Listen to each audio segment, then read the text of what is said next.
Hello, this is Dr. Paul Harris, and today my guest is Dr. Mort Davis from Maryland, practiced in both Columbia, Maryland and in the Bethesda area, and is now retired. This is the next in our series of heritage interviews.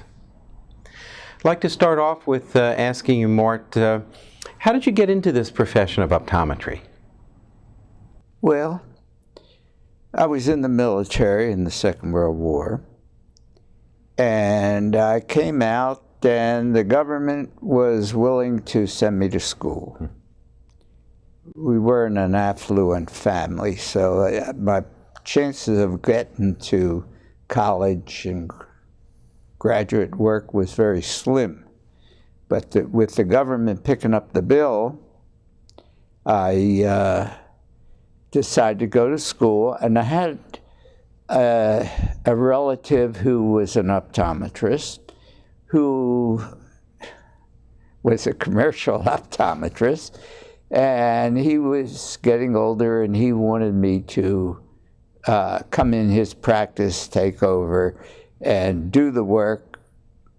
Anyhow, so optometry became the goal, knowing nothing about optometry other than they sold glasses.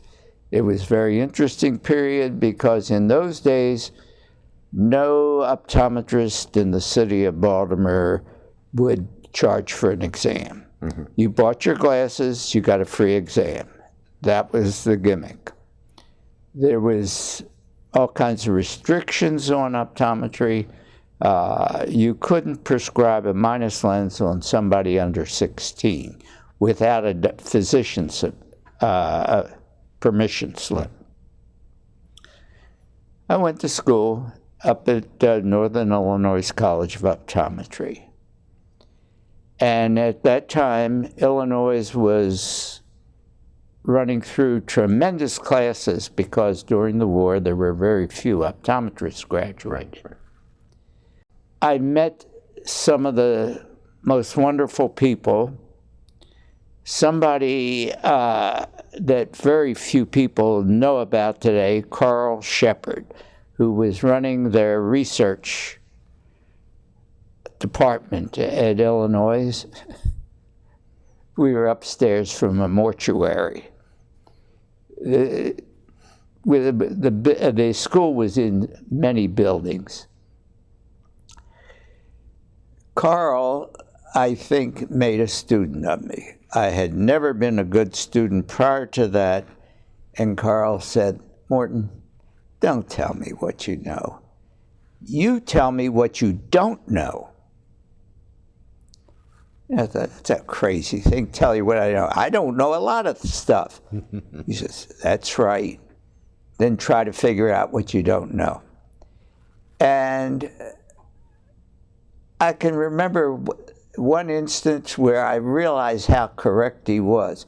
It came up because I flunked out of pilots because I'm colorblind, partially color anomalous. Okay. If it depends on the audience you got. And I was very interested how one person can see color, the other person can't.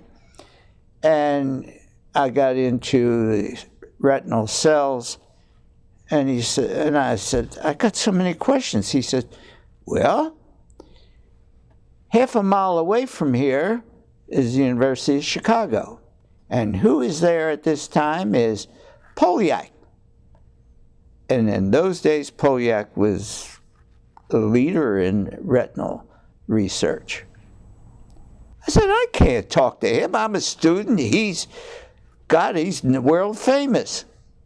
He said, you'll surprise yourself. Call him up. And Polyak, oh, you want to know about these things? Well, why don't we talk about them? There's no easy answers because I don't have all the answers. And I suddenly realized I didn't have to be in a store selling eyeglasses. It was ridiculous. I could talk to anybody. The people that really had accomplished something in their lives are willing to share. I told the relative, I can't practice this way. I could cite incidences, which I'd rather not, which I was flabbergasted. The next thing I knew, there was a gentleman coming to speak at the Great Lakes Congress, Dr. A.M. Skeffington. Tell me, how do you even get to one of these congresses? Did somebody just say, hey, Mort, come on along with us? That's what the students were doing. Come along. We can get in free as students. Why not? Fantastic. This gentleman, oh, what can I say? It was one of the big moments of my life, meeting him. I remember the spats he wore in his shoes. He dressed like somebody from 100 years before. The celluloid collars, and he got up there and he started talking, and I understood what he was saying. And I could understand it. I could recall all the problems. I was high exo myself, phoria, not tropia. And he was making so much sense to me that I just had to follow him from then on. And I always did. If he was at a meeting and I could go, there was no question. And then Getman, we met through Skeffington. Getman was tremendous. He was good. We had real leaders. And it irks me in a way because there's so much more to know. The future. Optometrists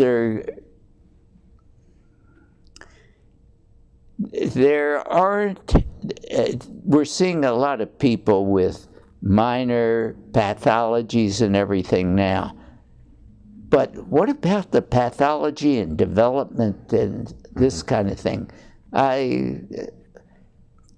Eventually, as you probably know, I've gotten into looking at the elderly. When did you finish the program at Illinois?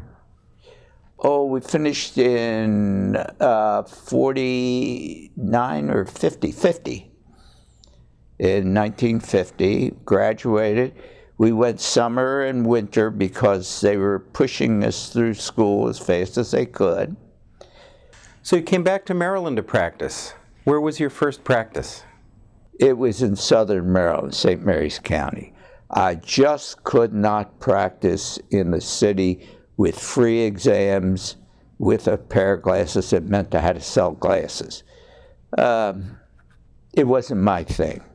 So I went down to southern Maryland, and I met an excellent gentleman who was a surgeon, the only board surgeon in southern Maryland, Julian Lane. And Julian said, I got some space in, he was practicing out of a house. He said, I got some space upstairs. Why don't you practice with me? I see. And I can remember the first patient he sent up, and I said, you have to go back to see Dr. Lane. And he said, why? I said, I think there's something wrong with your pressures. And I didn't have a sphygmomanometer or anything else at that time. He goes downstairs, and Julian Lane comes running upstairs. How did you figure that? I didn't see anything in his eyes. You know, there are certain incidences in your practice you remember totally. And I explained to him that the shaping of the blood vessels on the retina was telling me it was really his case. It wasn't my case at that point. From then on, Julian Lane and I became like brothers. Yeah, He'd do anything for me, and I would certainly want to do anything for him. it's a funny paradox, isn't it?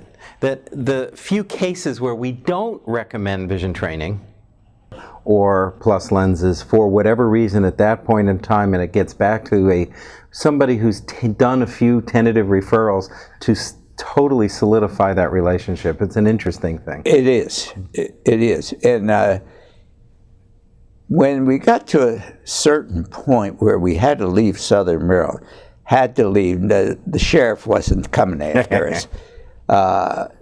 What we had to leave because the children had to go to school, and we didn't, since Lil was an educator, we didn't want our kids to go to school down there. And we start driving around the state of Maryland and looked at Bethesda, and everybody says, oh, you can't go to Bethesda? It's a medical town. You get an NIH there, the National Naval Hospital there. Everybody's a physician. I never had problems with most physicians because if I was interested in the patient, they were interested in knowing what I had to say. Mm-hmm. So we moved to Bethesda, eventually right across the street from the National Institutes of Health. And I used to get invited to a lot of the lectures over there. It sounds like this was an absolutely fantastic opportunity just sitting there across the street. It sounds like you really took advantage of it in a very positive way. It was a good thing to take advantage of. Don't kid yourself. Medicine is interested in what we're doing when they know what we're doing. I had to, I don't know how to say this.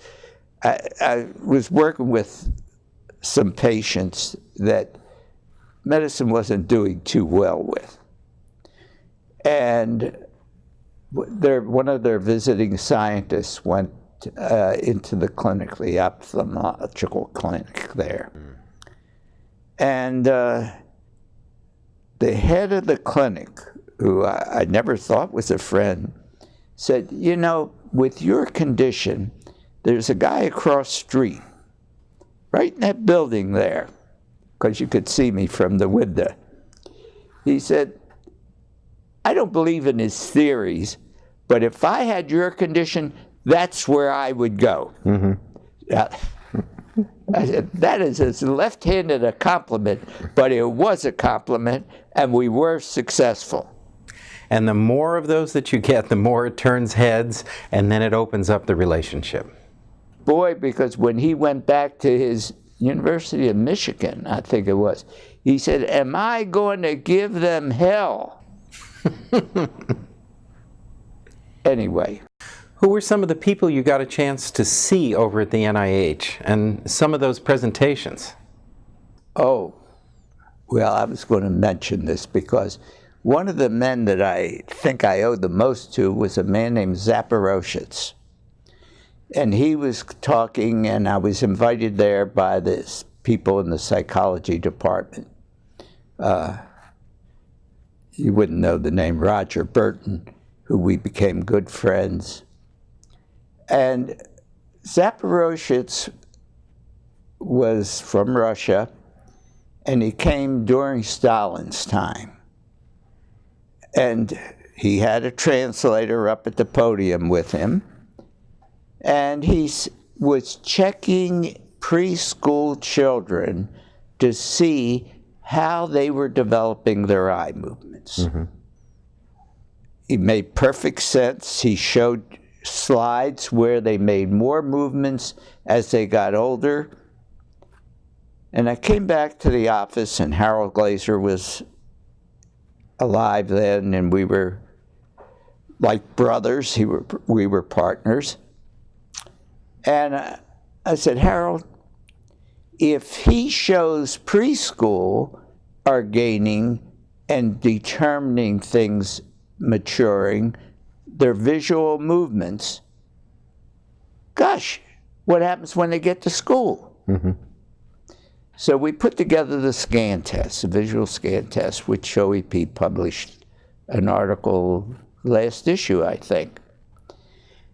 And we still had the office down in St. Mary's County too yet. We kept it going because Harold was running that office when I ran the Bethesda office. They wouldn't let us check the astronauts.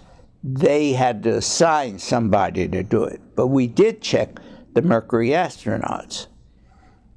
We checked the people in the brig. We checked kids that weren't doing well, school kids that were doing very well.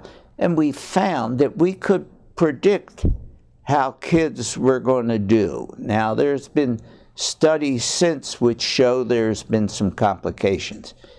I'm not doing any of that kind of research now, mm-hmm. but I wonder if some of the technology that kids play with all the time don't change things. Yeah, maybe influencing or changing. And I say this because we did do a foreign experiment in South America. A priest who was a patient was going down to check Indians coming in to urban life. And they had a school and everything, and I taught him how to do the scan test. And he went down and he sent them back, and I couldn't believe it because it looked like a preschool. Every one of them looked like preschool. Mm-hmm. I said, this is no good, and I threw away the records. Have I been sorry ever since? Yeah. There was at least one paper there, huh? He didn't know what he was doing. Mm-hmm. When he came back to the United States, and I said, show me what you were doing. You did a lousy job. And he showed me, and he did it exactly as I would want it. I said, oh my gosh. It shows what the human development is doing in what kind of society. Mm-hmm, mm-hmm. I argue a lot with this with some of my colleagues that it's not all development is genetic growth. Right. You were involved in COVD's early development, and until maybe just this last meeting, you had the distinction of being one of the only, maybe the only person to have attended every single one of the annual meetings. Miss a couple. Oh, yeah, okay. I had but tell me a little bit about the early days of COVD and some of the memorable things about being the president. I remember the first meeting. I remember it very well because a group of us from this area, we have the oldest continuous study group in the country, I understand. Institute of Behavioral Optometry. Bob Kraskin started a study group even prior to that. When his father was still alive and he had joined his father in the practice, we had a study group that came to meet. I was coming in from St. Mary's County, quite a distance. So we became good friends. Who else was in that very early study group? Emil Franke was in the study group, Walter Kaplan, Paul Lewis.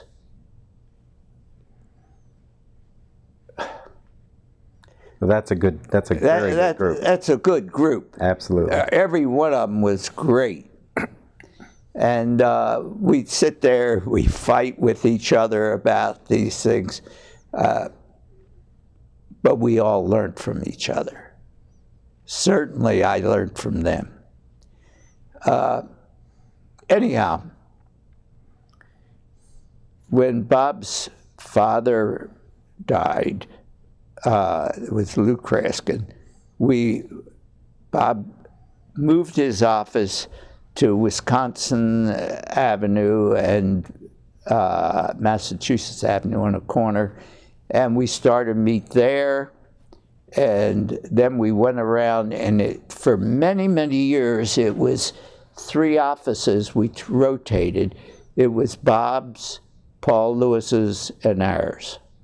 Ours is Harold Glazier's and mine.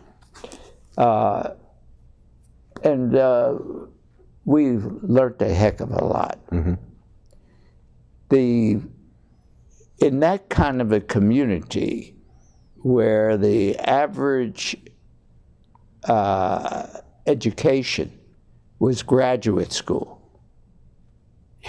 you better learn something or else they wouldn't have anything to do with you. I find that they appreciated optometry more than anybody else because they could understand what you were trying to do for their children, for them, and so on. So now you're talking also about the general community, that all these people were practicing in was generally a very learned community. You know how many thousands of people work at NIH? And right across the street, the National Naval Hospital, with thousands and everything, physicians were a dime a dozen.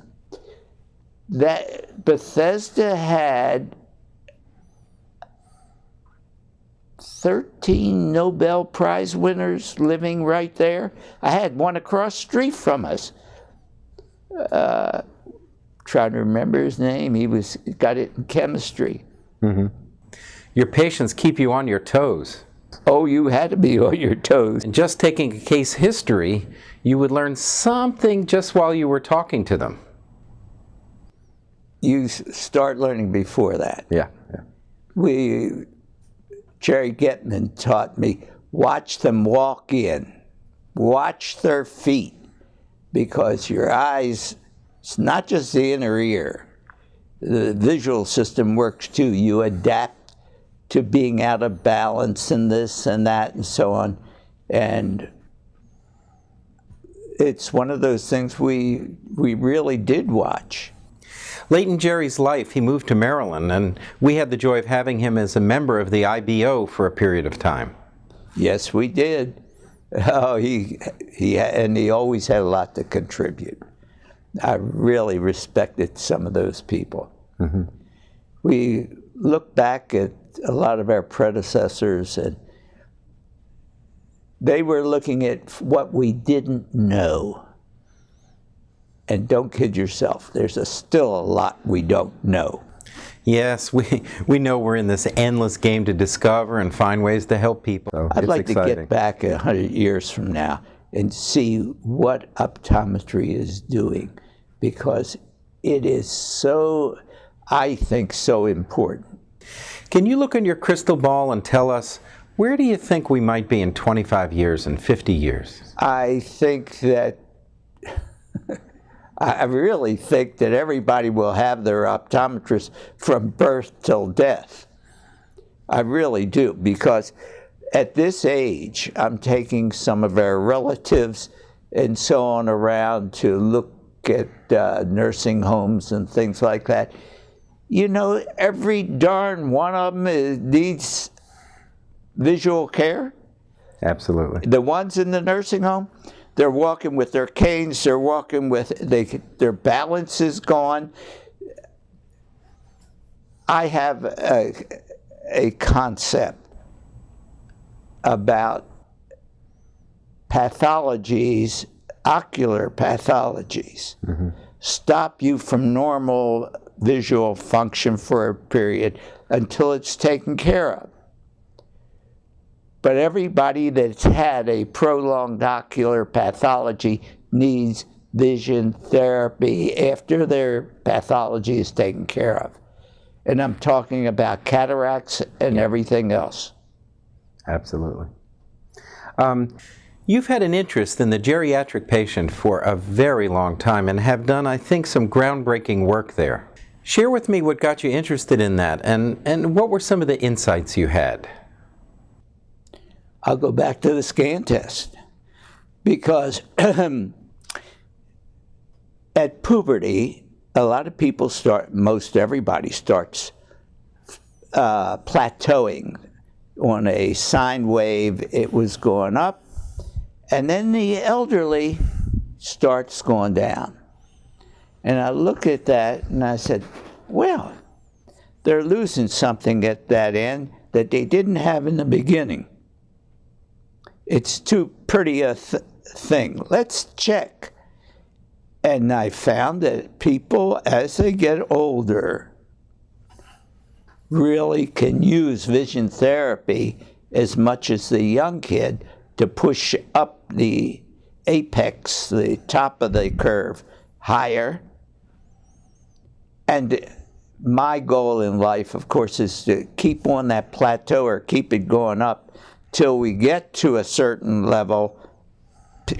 And then I don't want to be in one of those nursing homes. Instead of the developmental milestones, or what we call the tripstones. Yes. Oh, you remember. Yes.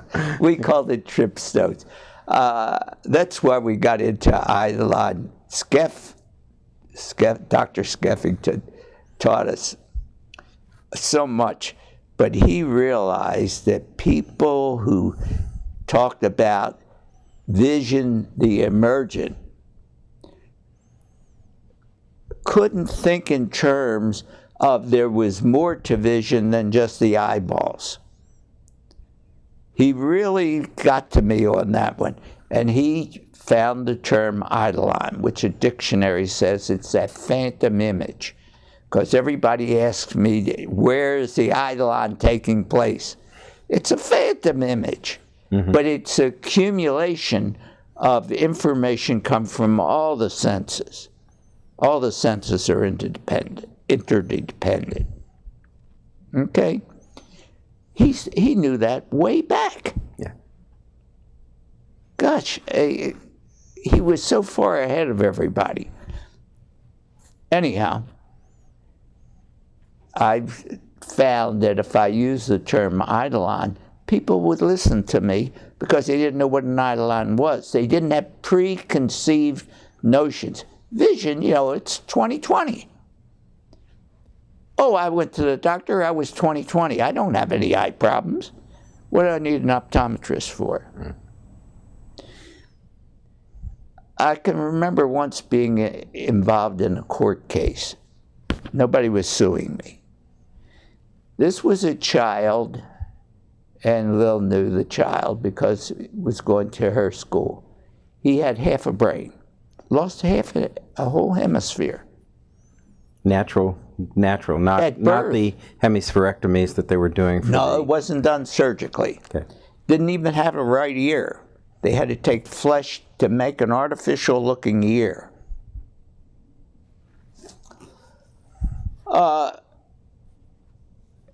The father divorced the mother and didn't want to keep paying for vision therapy for this kid.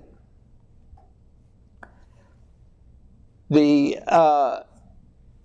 went to court so he didn't have to pay for his medical care, especially the visual medical care. And I was called as a witness because there was 3 attorneys, the mother's attorney, the father's attorney, and the court-appointed attorney for the child. And the father said he didn't want me as a witness on there because I wasn't a physician, and blah, blah, blah. The whole routine. His attorney had talked him into it. And I would keep the kid coming for the rest of his life. So the judge asked me, he said, is that true? I said, no, it's not true. He says, how do you determine then when you're going to stop vision training? I said, anybody that's doing this kind of work would be doing progress evaluations periodically. we were doing it once a month on this job. And if I ever reached a point where he wasn't making gains, I would terminate it then. But he's making gains, which means if and when his parents die, he will have some skills to be able to sell for himself. He'll be able to live in the world and do these things on his own, some things on his own. He won't ever be fully cured, right. Or I didn't think he would anyhow. It was very interesting because when he graduated from school, he's coming down the aisle after he got his diploma, if you will. It was a special education school, no question about it. And his father was sitting on one side of the aisle, and I was sitting on the other side, and the kid looked at me and ran over and threw his arms around me.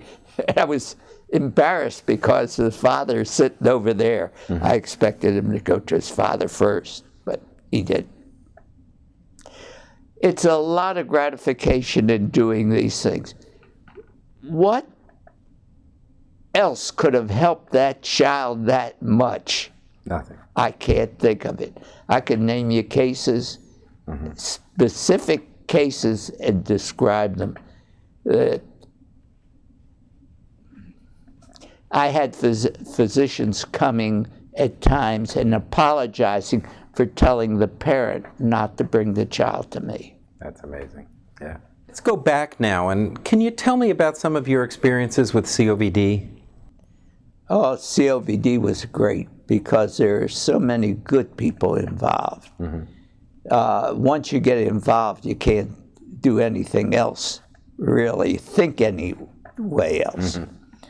But we started, and as one of the, I was on the board at the first meeting because IBO was, a good number of IBO members were there.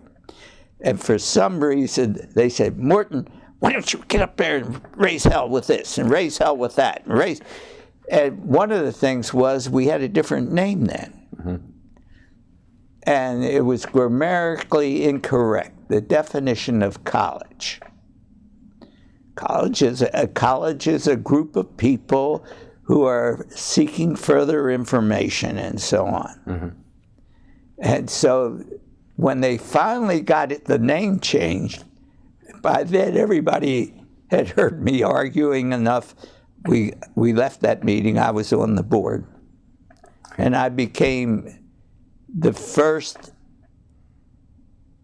president that wasn't named a president when the meeting started, to be Amarita Treganza, who is such a lovely person, but a great person. She spent part of her season down in Mexico doing nothing but pro bono work. So she was the first president. I was the third. What's his name? Up in Minnesota, I can't remember his name, was the second president. I was third. Was it Ray Lowry? Ray Lowry it was. Thank you. He was a good man. When I became president, I had too much experience, I think, talking to Congress, because the AOA had used me as a spokesperson to talk about developmental vision when congressional laws. For instance, the record of when they passed the handicap education bill, in the record, there's a whole thing that we had put together. Dave Sharman was, at that time, head of the Washington office of the AOA, and later on worked part-time for COVD. And he did some great work. We're talking about specialization now. The Department of Labor, Dave Sharman got the Department of Labor to accept our part of practice of optometry, not mine, just ours, the whole thing, as a specialty of optometry, and wrote it up in a pamphlet. I'll never forget that. Then, since that time, and that was a long time ago now, they're still talking about certification as specialty. Yeah, absolutely. But that was, Dave did a lot of good work for he was interested in our kind of optometry. And when Lucy Johnson went to work for Bob Kraskin, it opened up all kinds of doors. The president's daughter was there and working in Bob's office after a while, doing the training rooms, and she was great. The meeting that you've attended, it's gone through a number of name changes. It's now called the Kraskin Invitational Skeffington Symposium on Vision. And you always seem to have your own reserved time to present. Tell me about some of your recollections and some of the highlights from that meeting over the years. Oh, it was something that we all looked forward to, because people came in from all over the country and from Europe and so on, because they learned new things that we didn't know before. You know, if you talk to some of the people that come in, we have people coming from Australia, all the countries in Europe. You know, you've been over there so many times. And each person brings the things that they noticed that they hadn't seen before in print. And I like to think that I contributed some of that. I think you contributed greatly. The format of that meeting has always been different than almost every other meeting that allows this beautiful exchange and dialogue between the attendees and the presenter. And you've done your share, and I think will continue to do your share, to ask great questions and stimulate great thinking, both from the podium and from the audience. So you can be quite proud of that. I am proud of a lot of the things I've been able to do, because I can see people that benefited from it. Boy, that's a good feeling. Yeah, it is. It really is. Mort, you've been involved in some additional testing you find very interesting. Tell me about some of those tests. Every child, every adult that has two hemispheres of a brain has to learn to integrate them. And one of the things I noticed that some children, very early, because I believe parents bring their children in before they had learning problems and so on like that, it did a lot of reversing. And I can remember a specific child, because I worked for his father, worked for doing research. It was when the astronaut programs were starting. And he brought his son in, and he obviously a bright kid, but he was writing backwards. And I looked at that, and then Corballis, who came out of MIT, was talking about field reversals. And I took the child, I'll never forget that, write your name backwards with your left hand, because he was a right-handed kid. And he wrote it beautifully, easy. I can't do that. But if I take the chalk in both hands on the chalkboard, I could do it very well. The reversal of the perception at the right and left hemisphere, Corballis did some great work with. And I followed up on that and everything. And so we were able to use it as a diagnostic thing. some children hadn't learned to integrate and use directionality from the right hemisphere, and gotten all kinds of arguments. I haven't got the whole thing settled correct yet, but we found that children, that this boy particularly, ended up as a physician. He went through medical school. He did very well.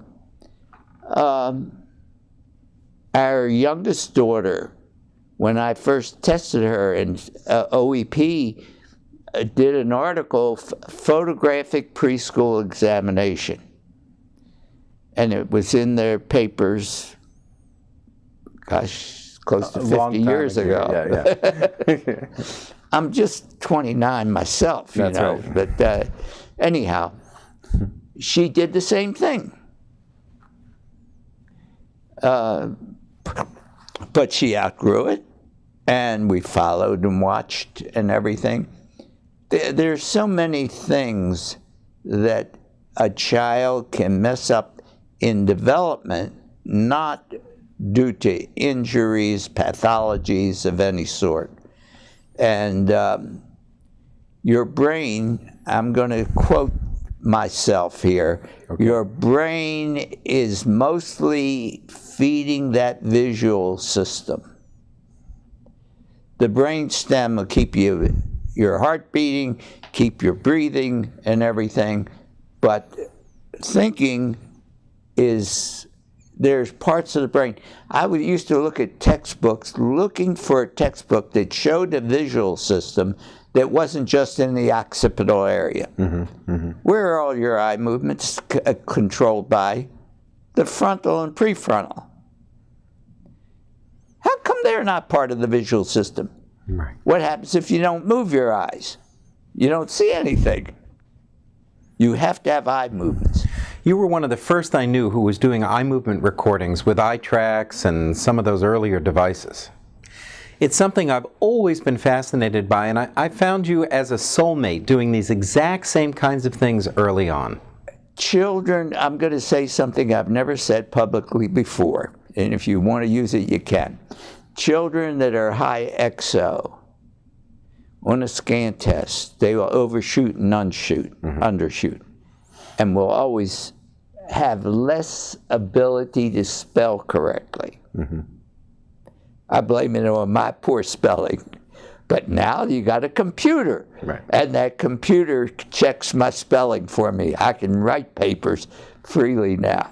It makes life a lot easier, I'll tell you. Operationally, back to the Eidolon. I know for you it really wasn't just a word. It was a way of thinking about the visual process. Can you share a little bit about that? Sure. One of the things which we are checking very carefully now, I don't have an office and I'm not dealing with patients. What has memory got to do with vision? I think a hell of a lot, because you learn to recognize things and see it. You know, Hubel and Wiesel, I met Wiesel, I've never met Hubel. Wiesel was talking in D.C., and we were at a meeting together, and I said, I understand completely, Dr. Wiesel, about edge detectors in the occipital area of the brain. Now, do me a favor and tell me how you put those edges together to get figure. Separate figure from ground. Oh, we don't know that yet. I said, haven't you ever thought about the eye movements? Because if you stop the eyes from moving, the physiological nystagmus, if you stop it, you don't see. You know that. He said, sure, I know that. I said, the eye movements, and looking back to Zaporozhit's work, the eye movements let you build the figure. That's why if the center, you know, what's that, the two faces in Psychology 1. Oh, the vase and the two faces looking inward. That's right. if you see the two faces, you don't see the vase. If you see the vase, you don't see the two faces. Your brain works that way. Mm-hmm. That's part of the visual system. Any psychologist will tell you that because he had to pass that to get beyond the freshman year in school. And this memory, this phantom image, this is really part of what the Eidolon is all about. That was totally what it was about. It was the emergent that came from all the senses putting it together. And if you doubt that, go look in one of these aged homes. You can see the dialing down of. You really can. Yeah. And it's totally, I think, unnecessary. And I agree with you 100%. Mort, thank you very much for taking time to share some of your insights and thoughts about this marvelous profession. This profession is better off for having had you, Mort Davis, as an integral part of it. And I'm sure even though you're retired from active practice, you'll continue to be an intellectual inspiration to many of us. Thank you. Thank you. Thank you.